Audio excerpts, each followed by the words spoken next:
Good morning students. DAV e learning class में आपका स्वागत है। हम जिस टॉपिक पर चर्चा कर रहे थे लास्ट वीडियो में, जिस टॉपिक पर हमारा डिस्कशन हुआ या हमारा जो मेन टॉपिक है वो है पेनिसोलर प्लेटू, प्रायद्वीपीय पठार। प्रायद्वीपीय पठार जैसा कि आप जानते हो, प्रायद्वीप और पठार अलग अलग है। जो भाग भूभाग तीन ओर से जल से घिरा हुआ हो उसे प्रायद्वीप कहा जाता है। और पठार की बात करें तो पठार उसे कहते हैं कि जो भाग मैदानी भागों से 300 मीटर से लेकर 600 मीटर की ऊंचाई तक ऊपर उठा हुआ समतल भूभाग हो, पठार कहलाता है।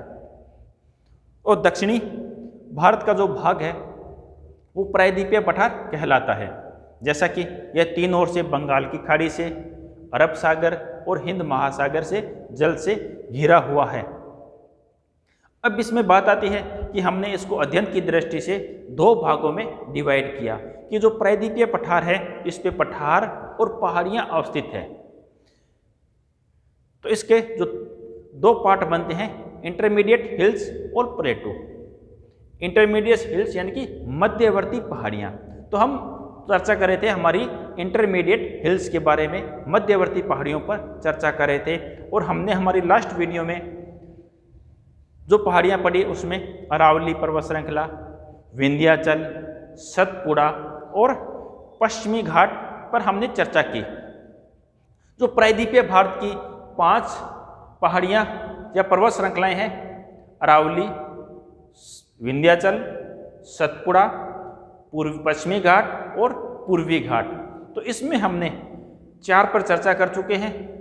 कौन कौन सी? अरावली, विंध्याचल, सतपुड़ा और पश्चिमी घाट। अब शेष बचती है हमारी पूर्वी घाट। तो आज हमारा जो टॉपिक है वो है ईस्टर्न घाट या पूर्वी घाट।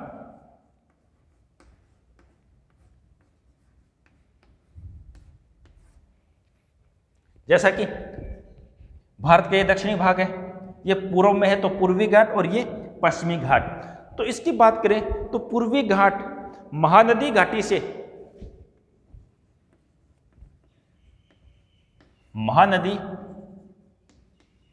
घाटी से कन्याकुमारी तक या दक्षिण में नीलगिरी पहाड़ियों तक विस्तृत है।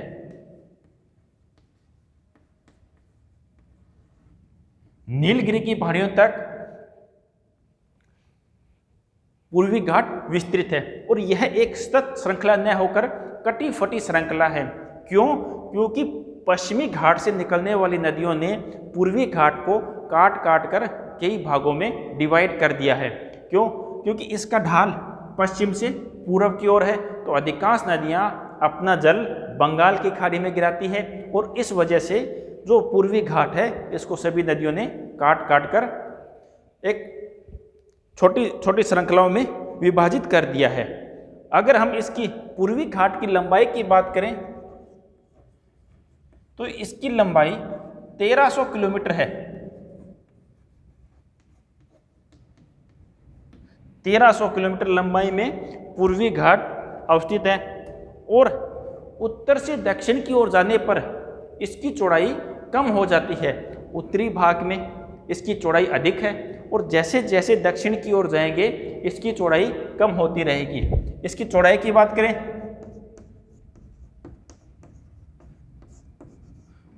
इसकी चौड़ाई उत्तर में 190 किलोमीटर के करीब है और दक्षिण में यह मात्र 75 किलोमीटर तक रह जाती है। यानी कि जो पूर्वी घाट है उत्तर में अधिक चौड़ा है और दक्षिण में धीरे धीरे संकरा होता जाता है। 190 से मात्र 75 किलोमीटर तक इसकी लंबाई रह जाती है। और यह एक अत्यधिक अपर्दित श्रृंखला है, एक निरंतर श्रृंखला नहीं है।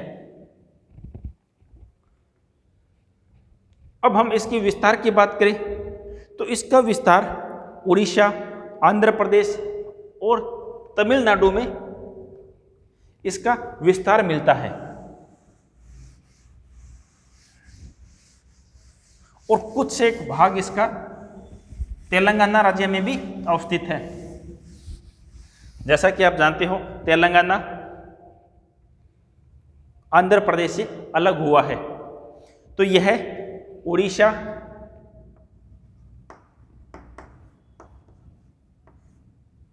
उड़ीसा के पश्चात आंध्र प्रदेश और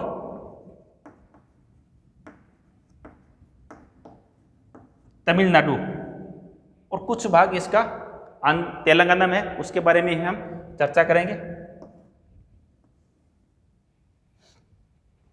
उड़ीसा की बात करें या ओडिशा, वर्तमान में इसका नाम ओडिशा कर दिया गया है। उड़ीसा में बात करें तो उड़ीसा में इसमें गढ़ जात की पहाड़ी, उड़ीसा में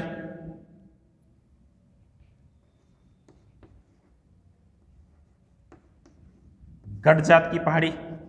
सेकंड की बात करें मल्यगिरी पहाड़ी,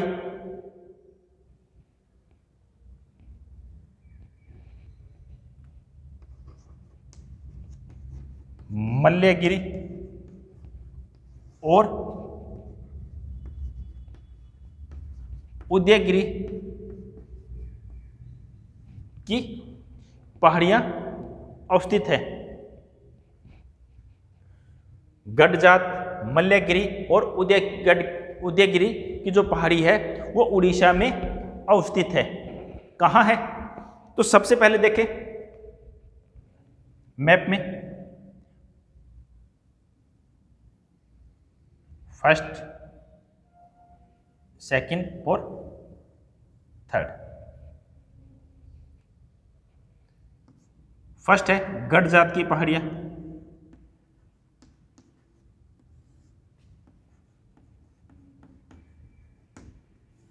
सेकंड मल्यगिरी पहाड़ी,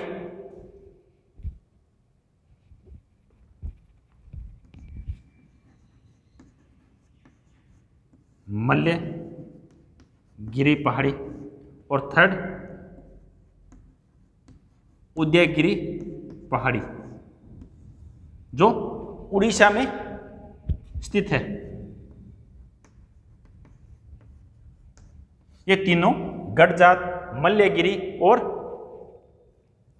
उदयगिरी तीनों उड़ीसा राज्य में अवस्थित हैं।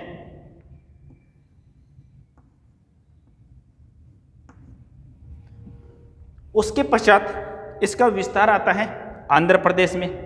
तो आंध्र प्रदेश में इसकी कौन कौन सी पहाड़ियां हैं उनकी बात करें तो मधुकोंडा,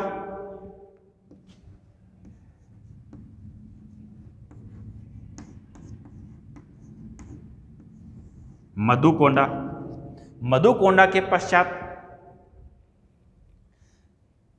नल्लामलाई,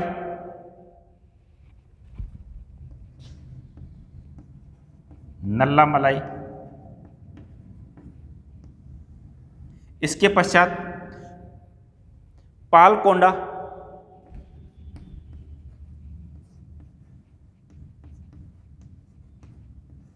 और पालकोंडा के पश्चात वेलिकोंडा,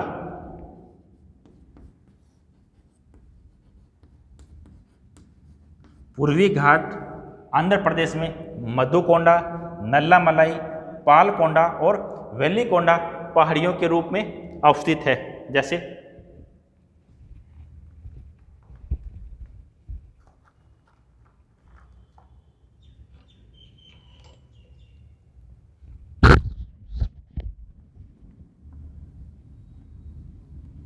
फर्स्ट मधुकोंडा,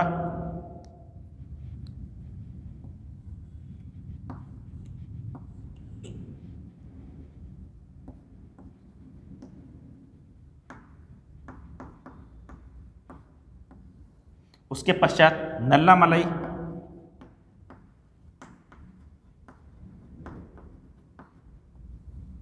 उसके पश्चात पालकोंडा,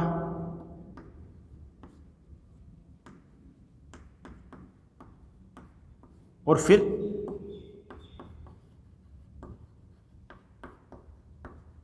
वेलिकोंडा। ये कहाँ है? आंध्र प्रदेश में। आंध्र प्रदेश में मधुकोंडा, नल्लामलाई, पालकोंडा और वेलिकोंडा के रूप में अवस्थित है।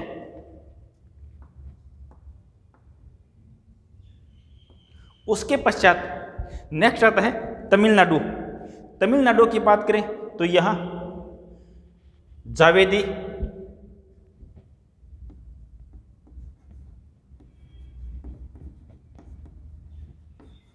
जावेदी की पहाड़ियाँ,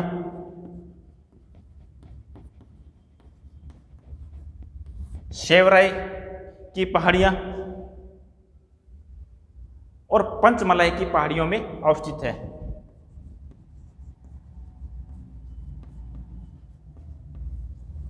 जावेदी, शेवराई और पंचमलाई की पहाड़ियों के रूप में तमिलनाडु में अवस्थित है। कौन कौन सी?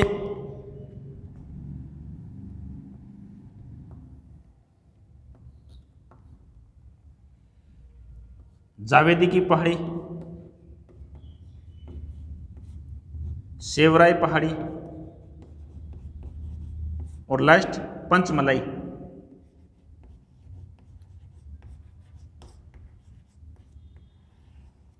यह है तमिलनाडु में जावेदी, शेवराई और पंचमलाई।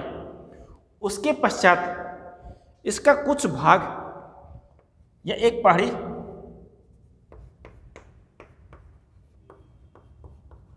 तेलंगाना में भी है, जिसको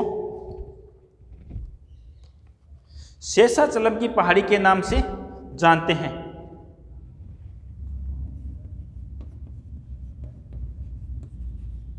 शेषाचलम की पहाड़ियाँ।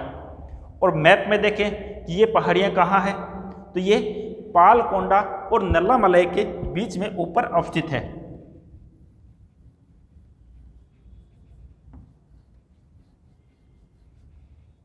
यह है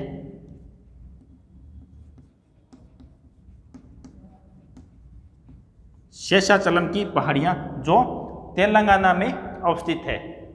अगर इनकी बात करें तो यह जैव संरक्षित क्षेत्र घोषित किया गया है। जैव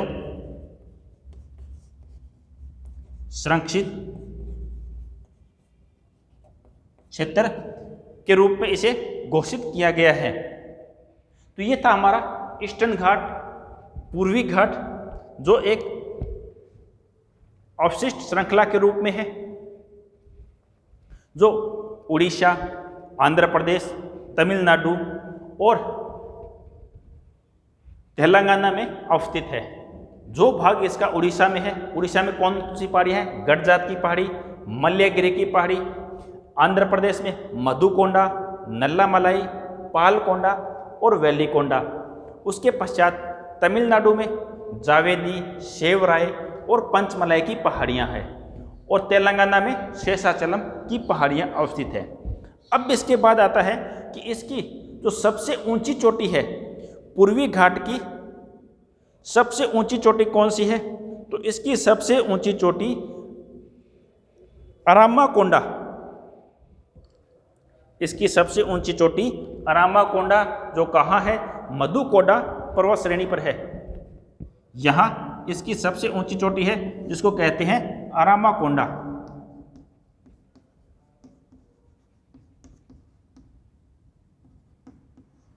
और इसकी ऊंचाई है लगभग 1680 मीटर इसकी ऊंचाई है। पूर्वी घाट की सबसे ऊंची चोटी मधुकोंडा श्रृंखला पर अरामाकोंडा है, जो 680 मीटर की ऊंचाई पर स्थित है। उसके अलावा जो राजस्थान की बुक है एनसीईआरटी की बुक्स, उसमें पूर्वी घाट की सबसे ऊंची चोटी महेंद्रगिरी को माना जाता है। और महेंद्रगिरी कहाँ है? उड़ीसा में मल्यगिरी की पहाड़ियों पर।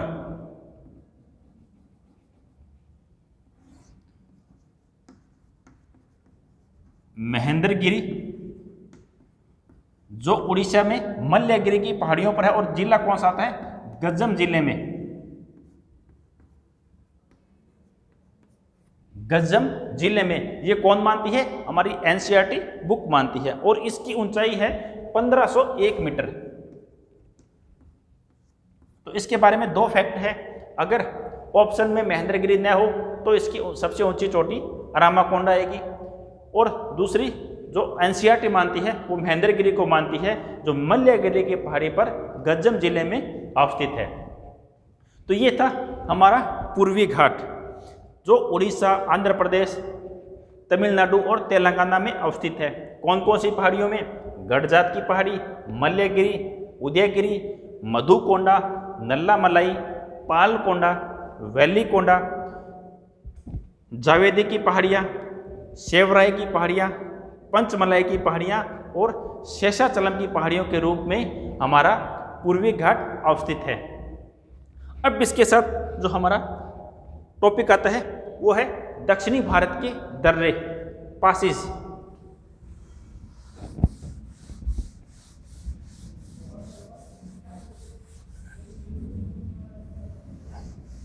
पूर्वी घाट का विस्तार महानदी से लेकर नीलगिरी की पहाड़ियों तक 1300 किलोमीटर में है।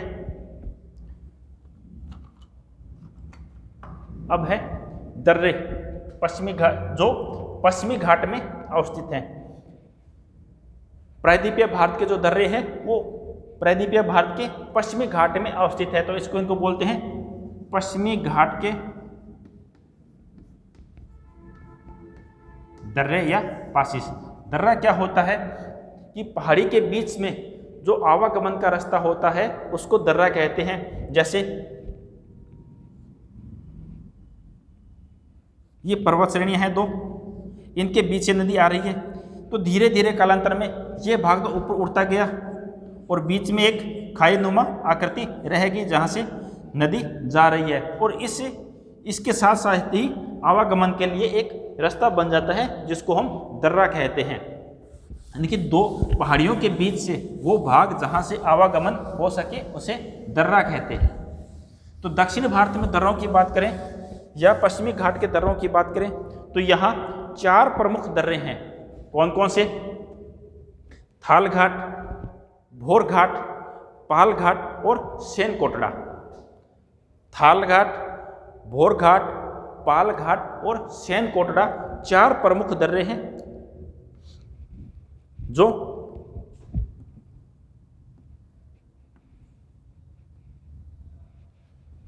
दक्षिणी भारत में अवस्थित है। सबसे पहले आता है इसमें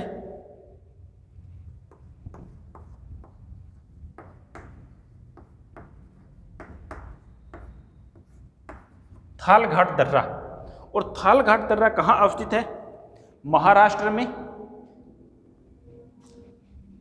यह महाराष्ट्र में है और 583 मीटर ऊंचा दर्रा है।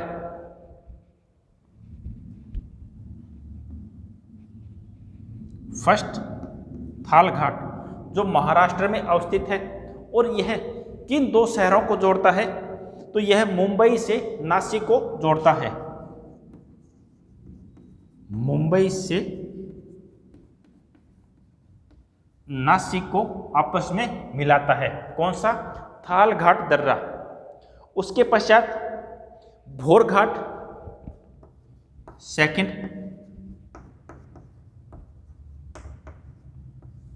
भोर घाट यह भी महाराष्ट्र में पश्चिमी घाट श्रेणी में अवस्थित है, और यह मुंबई को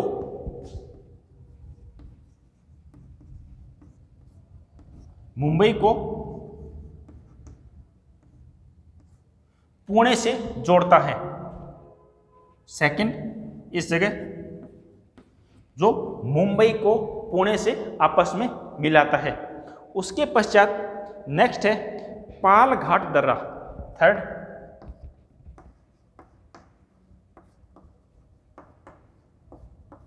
पाल घाट, और यह दर्रा केरल के मध्य पूर्व में स्थित है। यह कहाँ है? केरल में। और फर्स्ट दोनों महाराष्ट्र में।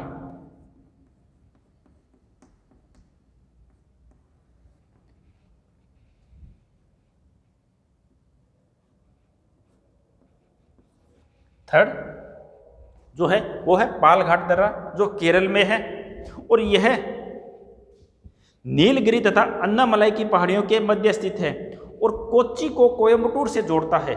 यह कोच्चि को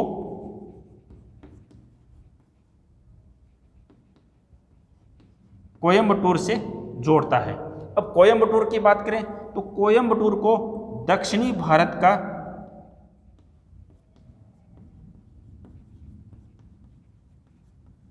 मैनचेस्टर कहा जाता है। कोयम्बटूर को दक्षिणी भारत का मैनचेस्टर कहा जाता है। और लास्ट में आता है सेनकोटा।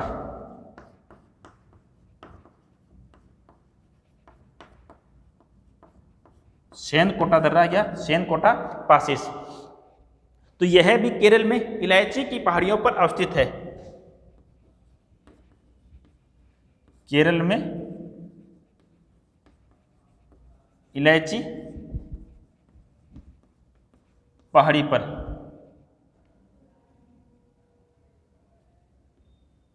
नंबर 4, और यह आपस में तिरुवनंतपुरम